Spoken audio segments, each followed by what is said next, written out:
হয়তো রানী এমন কিছু ঘটিয়েছে যেটা সার্থকবাবু বুঝতেও পারেননি,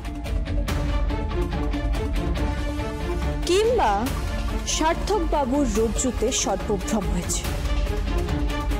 থরি সর্পে রজ্জুভ্রম হয়েছে। মানে এটা বিপজ্জনক। সর্পে রজ্জুভ্রম হলে তো মুশকিল। কি কি বলতে চাইছো কি তুমি? হ্যাঁ, তাই তো ছবল মেরেছ।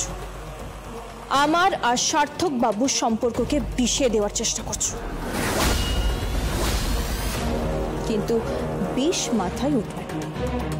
আমি আবার দারুণ ওঝা। সিঁদুর শাখা পলা সব খুলে ফেল, না হলে কিন্তু প্রহার এনো ধনঞ্জয়। উত্তম মধ্যম মারব বলে রাখলাম।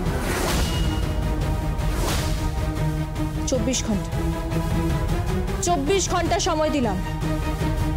তার মধ্যে এই সিঁদুর শাখা পলা সব খুলে নিজের পরিচয়ে নিজের বাপের বাড়ি ফিরে যাও।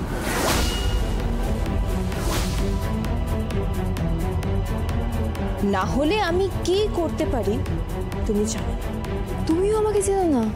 না, এই যাও তো, যাও এখান থেকে যাও। এই তোমার মতন এই গ্রামের যে মজুররা না, এদেরকে আমি খুব ভালোভাবে চিনি। যাও যাও যাও, এখান থেকে যাও যাও। শুনতে পাচ্ছ না ও কি বলছে? যাও এখান থেকে। হ্যাঁ যাও, রান্নাঘরে যাও, কিচেনে যাও, যেখানে তোমাকে মানায়।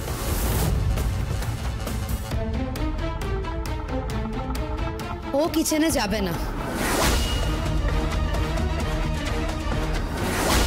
কিচেনে যাবে না?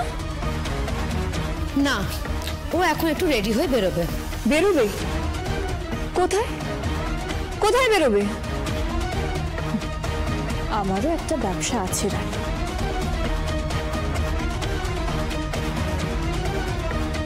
পার ইন্ডাস্ট্রিকে শেকড় সমেত আমি উপরে ফেলে দেব।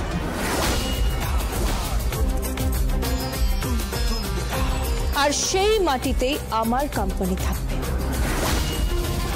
তাতে জল দিয়ে সার দিয়ে বাঁচিয়ে যদি মহিরুহ না করতে পারি, তাহলে আমার নামও শোলক মুখার্জি নয়।